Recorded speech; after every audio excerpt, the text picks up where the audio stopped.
Pre samog početka ovog klipa želim da vam poželim sve najlepše u novoj godini. Sve ono što niste ostvarili u prošloj, da ostvarite u ovoj i da na novih 365 dana gledate kao na 365 novih šansi. Znam da je ovo sa debljim zakašnjenjem, ali nema veze jer za sve ono što je dobro i iskreno u životu kažu nikad nije kasno. Želim da vam poželim i sretan Božić i to je sa zakašnjenjem, ali opet pravila su ista. Nova godina i novogodišnja noć. U samom startu razlikujemo dve vrste ljudi. Kada ovo kažemo ne mislimo na vrste ljudi kao što su tipa, ne znam, pijanice, žderači do besvesti, akteri raznoraznih problema u polupijanom i teško pijanom stanju i slično, već mislimo na one dve čistokrvne grupe ljudi. A jeli, vrete, a gde si ti bio za novo, a?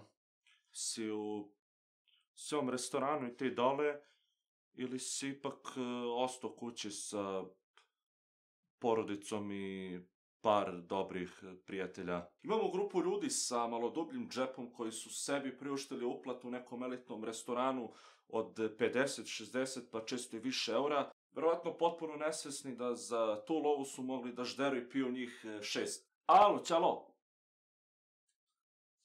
Da, Nova godina, znaš šta, da.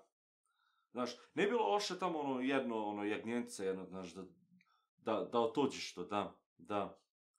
Pa znaš kako dole, 60 eura dole i neku garderobicu, nešto, tu negde oko 80, 90, možda čak i 100, ne znam, tačno sad otkud znam. Baš ti hvala, ćao.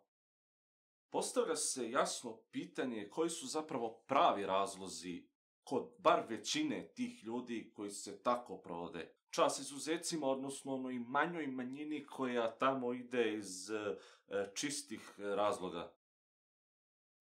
Čele, ma ja nisam ti rekao, znaš, pa tamo ide, znaš, ovaj komšino, znaš što njihova krava daje više mleka nego naša, da.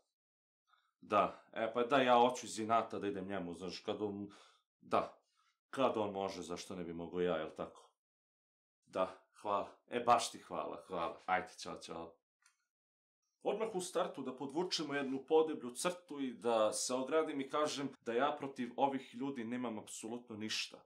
To što sam ja sedao kući sa svojom porodicom, sa par pravih prijatelja, ne znači da ja te ljude mrzim. Pričamo o jednoj surovoj realnosti i iznosimo stvari onakve kakve jesu. Noć od 80 do 100 eura može da košta jedino nekompletnu ličnost, odnosno ličnost koja ne pravi neku bitnu razliku između novogodišnje i recimo neke druge obične noći. Jer svaka druga ili ti treća noć u životima ovakvih osoba je novogodišnja luda noć.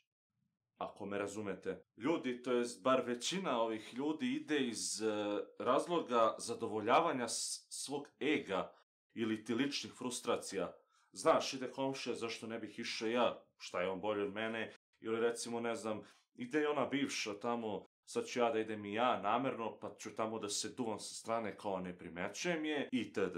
Ona druga grupa ljudi u koju sam između ostalog ove godine spadao i ja, mislim, ne kažem sad da oni ovamo nisu nešto pametni, da sam ja pametan, da su oni glupi, da ja sam nešto sad tu poseban, a oni ne, je svoju ludu noć provela u nešto mirnijem ambijentu i u mirnijoj situaciji, odnosno, kao što sam već i napomenuo, u krugu prijatelja i uopšteno porodice. To naravno ne stavlja nas u neki drugi pametni koš i...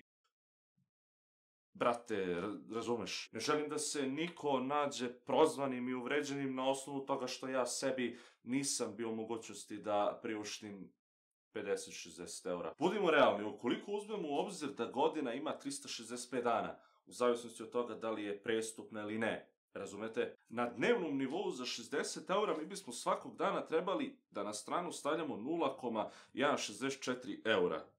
Što bi u dinarima bilo tačno 19,5 dinara dnevno, dakle. A na mesečnom nivou bi to bilo u proseku 585 dinara, što je 4,92 eura. U zavisnosti od toga da li mesec ima 28, 29, 30 ili 31 dan. Dakle, zaključujemo prostom matematikom da je svako mogućnosti da za godinu dana ušpara te neke pare, odnosno tih 60 eura. I ovo sad uopšte nisam pročitao sa papira, znate, jer baš me boli nešto da pamtim da li mi je potrebno 19,5 dinara mesečno da bi 31. uveče išao i napravio sebi ludu noć. Što se tiče nivoa shvatanja, među onim ljudima sam koje puca nostalgija za međuporodičnim odnosom u takvim danima.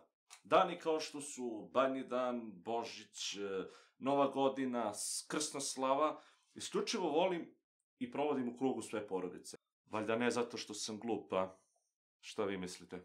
Poenta svega je da se pokaže da živimo u veoma ludom vremenu i među ljudima koji i iole normalne stvari toliko izvrnu da one izgledaju nenormalne. Kapacitet shvatanja mi je dovoljno veliki da mogu da shvatim da postoje i nekompletni i nabeđeni ljudi. Hvala Bogu, umem da prepoznam i one normalne.